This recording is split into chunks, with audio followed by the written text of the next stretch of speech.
नमस्कार सभी देखने वालों को। और आज बॉटनी के जो लेक्चर की श्रृंखला है इसमें हम बात करेंगे एक बहुत ही इम्पोर्टेंट फंगस जिसका नाम है एल्ब्यूगो। एल्ब्यूगो जिसको हम लोग वाइट रस्ट के नाम से भी जानते हैं। और कारण इसका ये होता है कि जिस भी प्लांट में इसका इन्फेक्शन होता है, खासकर ब्रेसिकेसी के मेंबर्स में, तो वहाँ पर जब इन्फेक्शन होता है तो हम ये देखेंगे कि पत्ती की जो पिछली सतह होती है, जो वेंट्रल पोर्शन होता है, वहाँ पर हम ये वाइट कलर के पस्ट्यूल्स हमें नज़र आते हैं। अब चूंकि ये वाइट कलर के पस्ट्यूल्स नज़र आ रहे हैं, इसी वजह से इसका जो नाम है वो वाइट रस्ट पड़ गया है।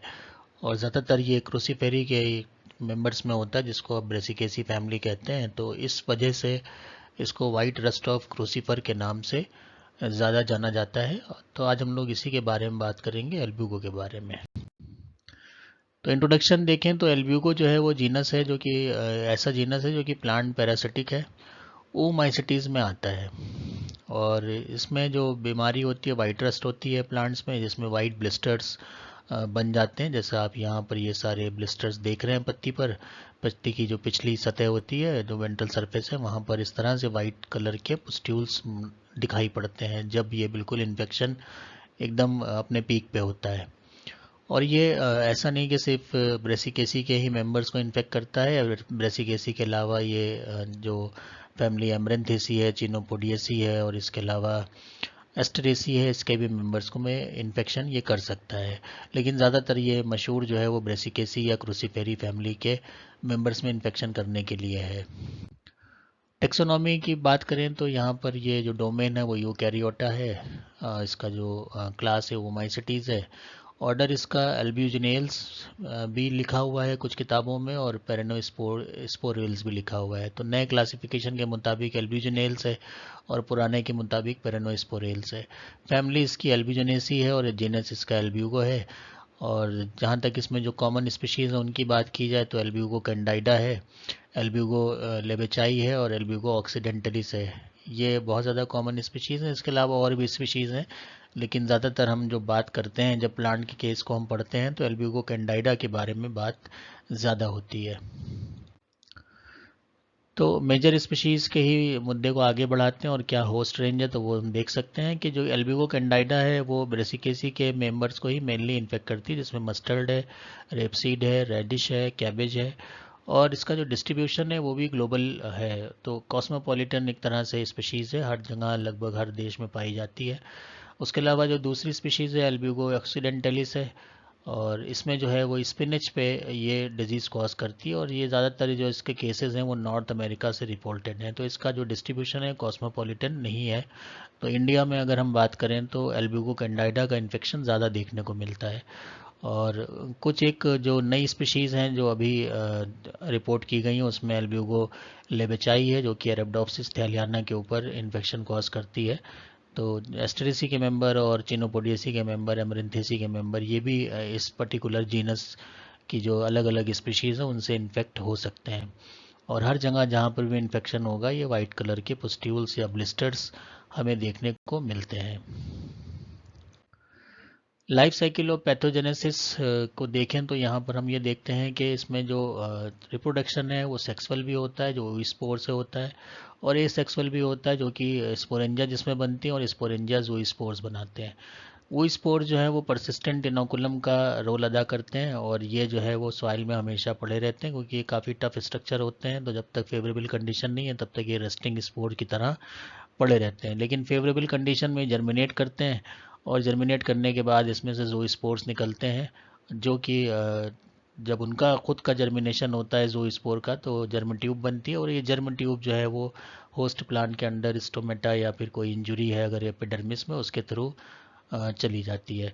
ज़ूस्पोर में इंसिस्टमेंट भी होता है, और ये जो जर्मिनेशन है इसका लीफ सरफेस पे होता है, ताकि इनको स्टोमेटा आसपास मिले या कोई इंजरी मिले, जिससे आसानी से जो है इनका माइसीलियम एपिडर्मिस के नीचे बनना शुरू हो जाए। और उसमें ऑस्टोरिया भी होती हैं जो उसको पोषण प्रदान करती हैं। तो ये जो वाइटिस पुस्ट्यूल है, ये इसी बात को दिखाते हैं कि यहाँ पर इस प्लांट में इन्फेक्शन हो चुका है। तो यहाँ डायग्राम को देख लेते हैं। तो पहले एसेक्सुअल साइकिल को देखें तो एसेक्सुअल साइकिल में ये आप देख रहे हैं इन्फेक्टेड लीफ है। उसके बाद इसमें जो स्पोरेंजिया बनती हैं, और ज़ूस्पोरेंजिया में इसमें जब ज़ूस्पोरेंजिया मेच्योर हो जाती हैं उसमें जो है ज़ू स्पोर्स बन जाते हैं, तो एक वेसिकल निकलती है। इस वेसिकल के अंदर ये ज़ू स्पोर्स होते हैं। ये ज़ू स्पोर्स फ्री होते हैं और फ्री होने में जब हम देखते हैं तो ये बाई फ्लैजिलेटेड होते हैं। इसमें एक थोड़ा बड़ा होता है, उसे विप्लैश फ्लैजिला कहते हैं, फ्लैजिलम कहते हैं, और एक जो है छोटा होता है उसे टिंसल कहते हैं। अब ये अगर कंडीशन इनके बिल्कुल माकूल है और एकदम अच्छी कंडीशन है तो ये ग्रो कर जाते हैं, जर्म ट्यूब बनती है, और ये जर्म ट्यूब जो है आगे चलकर माइसीलियम बनाती है जो स्टोमेटा के ज़रिए प्लांट में एंटर कर जाती है। वहीं अगर सेक्सुअल साइकिल की बात करें तो यहाँ पर हम देखते हैं कि इसमें भी जो है वो स्पोरेंजिया का फॉर्मेशन होता है, और स्पोरेंजिया में भी एक वेसिकल बनती है। वेसिकल के अंदर इसमें ज़ू स्पोर्स होते हैं। ये सेक्सुअल ज़ू स्पोर्स है, ये सेक्सुअल ज़ू स्पोर्स हैं, और यहाँ पर जो है वो फिर ज़ू स्पोर भी जर्मिनेट करके माइसीलियम बनाते हैं, और ये जो जर्म ट्यूब है वही एंटर करती है स्टोमेटा के ज़रिए, ताकि अंदर एपिडर्मिस के नीचे माइसीलियम बन सके। अभी इसको आगे आने वाली स्लाइड में हम और डिटेल में देखेंगे और समझेंगे। अब मॉर्फोलॉजी बात करें तो मॉर्फोलॉजी हम माइक्रोस्कोप के ज़रिए देख पाते हैं। इसमें जब हम देखते हैं कोई इन्फेक्टेड लीफ को और उसका सेक्शन करते हैं तो हमें यहाँ पर दिखाई पड़ती हैं हाइफा, और उसके बाद उसमें हमें ऑस्टोरिया भी दिखाई पड़ती हैं। अगर उसको हम और हाई पावर पे देखेंगे तो यहाँ पर आप देख लीजिए कि ये होस्ट की एपिडर्मिस है जो रप्चर कर गई है। क्यों रप्चर कर गई है? क्योंकि यहाँ पर जो ये ब्लू कलर से ब्लू स्टेन्ड पोर्शन दिख रहा है ये सब माइसीलियम है, और माइसीलियम में वर्टिकली ग्रो करते हुए स्पोरेंजियोफोर है जिनके ऊपर ये स्पोरेंजिया बन रही हैं, और इसी में से जो स्पोर्स बाहर निकलते हैं। तो ये जब ये बनती हैं तो एक प्रेशर ऊपर की तरफ लगाती है जिसकी वजह से जो होस्ट की एपिडर्मिस है वो रप्चर कर जाती है और ये बाहर रिलीज होते हैं। वहीं अगर हम जो सेक्सुअल रिप्रोडक्शन में ओस्पोर्स बनते हैं तो उनकी बात करें तो ओस्पोर जो हैं काफ़ी थिक वॉल्ड होते हैं, और इनमें बाहरी जो वॉल होती है वो ऑर्नामेंटेड होती है। तो ये एक करेक्टरिस्टिक फीचर होता है कि जब हम ओस्पोर को कहीं देखते हैं तो उसकी बाहरी वॉल स्मूथ नहीं होगी। तो अब बात कर लेते हैं लाइफ साइकिल के। लाइफ साइकिल में अगर हम देखें तो जो फंगस की बॉडी है, तो फंगस की बॉडी एक्चुअली एक हाइफा है जो कि मल्टी न्यूक्लिएट है, बिना कोई सेप्टा के है, और इसको सिनोसिटिक भी बोलते हैं। और ये इंटरसेलुलर होता है, और इसके कुछ पोर्शन बटन लाइक स्ट्रक्चर बनाते हैं जिन्हें हॉस्टोरिया कहते हैं, जो होस्ट सेल के अंदर भी चले जाते हैं, और उसे हम हॉस्टोरिया कहते हैं। तो यहाँ पर आप देख लीजिए कि ये जो माइसीलियम दिख रहे हैं ये सब इंटरसेलुलर हैं, जबकि जो ये हॉस्टोरिया है ये नॉब लाइक स्ट्रक्चर है और ये होस्ट सेल के अंदर घुस जाते हैं। तो इनको ये जो है इंटरसेलुलर हो जाते हैं। थोड़ा पोर्शन मान लीजिए कि इसका इंटरसेलुलर है, और वही नॉब लाइक होता है जिसको हम हॉस्टोरिया कहते हैं, और इसका काम होता है डेवलपिंग माइसीलियम को पोषण प्रदान करना होस्ट सेल से न्यूट्रिएंट्स लेकर। अभी सेक्सुअल रिप्रोडक्शन में हम देखते हैं कि जैसा कि अभी फिगर में हमने देखा था, ये सेक्सुअल रिप्रोडक्शन जो होता है वो बाई फ्लैजिलेटेड ज़ोस्पोर से होता है। और ये जो बाई फ्लैजिलेटेड ज़ोस्पोर्स हैं ये कहाँ बनते हैं? ज़ोस्पोरेंजिया में बनते हैं।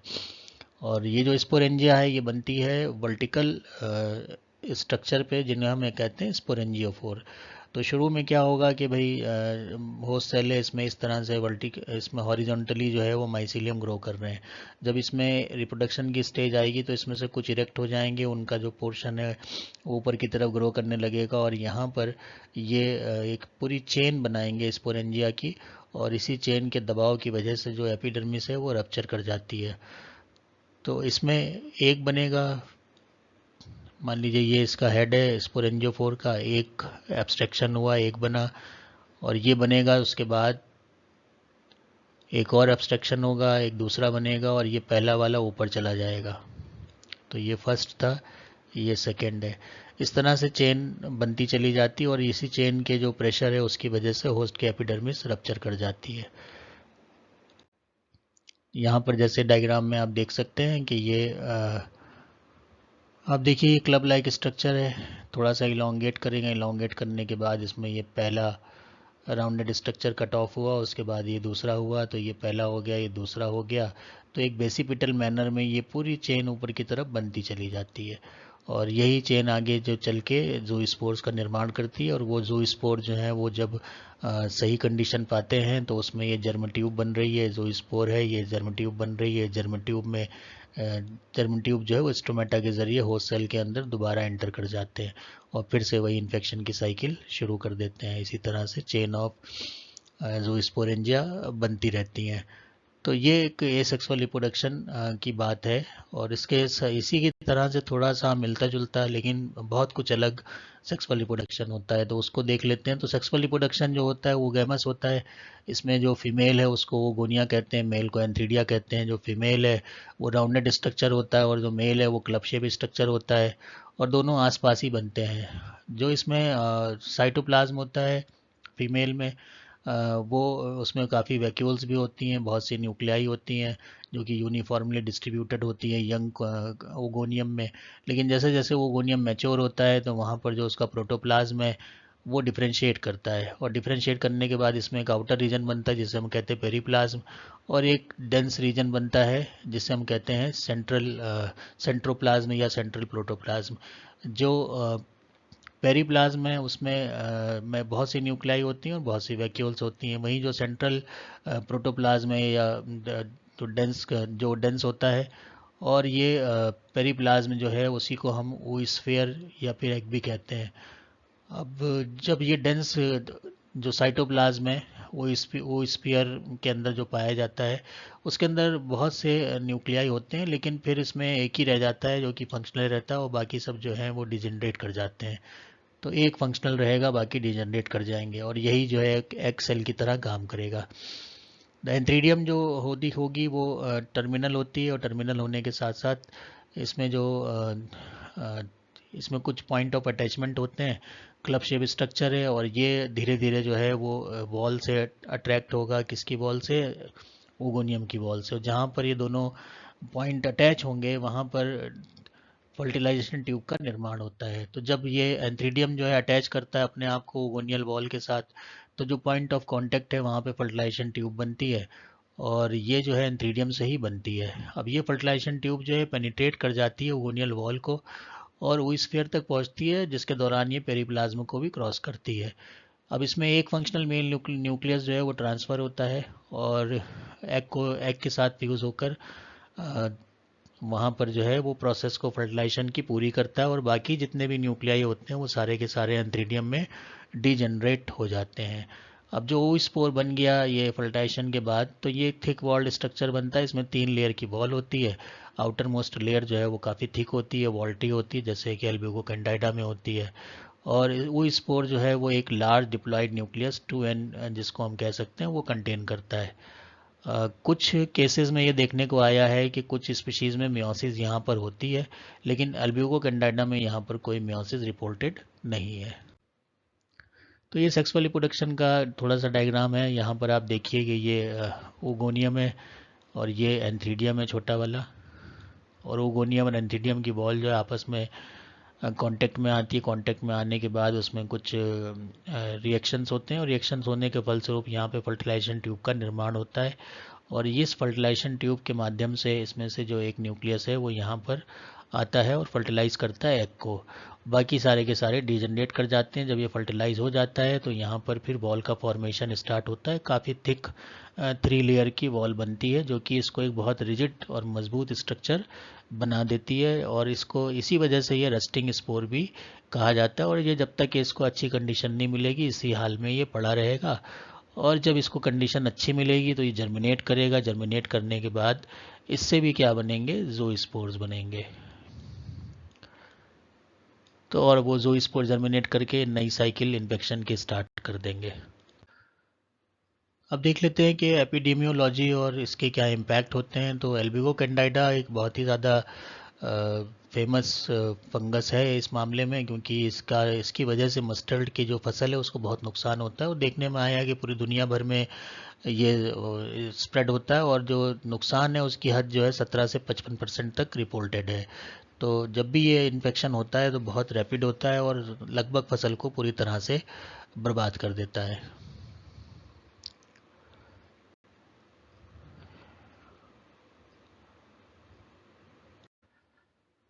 अब बात करते हैं कि होस्ट रेजिस्टेंस और मॉलिक्यूलर इंटरेक्शन क्या है। तो हम ये देखने में आता है कि इन्वायरमेंट की वजह से ये देखा गया है कि जो एंटी फंगल केमिकल है उनका छिड़काव कम करने को बोला जाता है।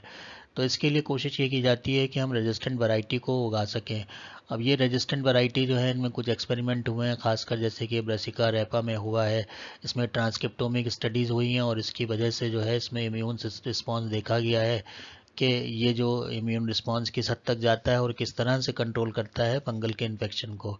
और इसी तरह से अब रेगुलेशन किया गया है सैलिसाइक्लिक एसिड का, जिसको कि ऐसे रिस्पॉन्सिव जो सिस्टम है उसको देखा गया है, जिसको हम कहते हैं सिस्टमिक एक्वायर्ड रेजिस्टेंस, ताकि एक बार रेजिस्टेंस हो जाए तो वो पूरे प्लांट में अच्छी तरह से सारे हिस्से उसके रेजिस्टेंट हो जाएं। तो इसकी मदद से जो है रेजिस्टेंट कल्टीवर बनाए जा रहे हैं और उसके कारण क्या होता है कि इन्वायरमेंट फ्रेंडली तरीके से हम इस डिज़ीज़ को मैनेज करने में कामयाब हो सक रहे हैं। जीनोमिक अप्रोचेस में जो इस्तेमाल की गई उसमें आरएनएआई है, क्रिस्पर है, आर जीन इनरिचमेंट वगैरह है, जिसकी मदद से जो है वो रेजिस्टेंट और हाई यील्डिंग वैरायटीज़ को जो साइंटिस्ट हैं उन्होंने बनाया है।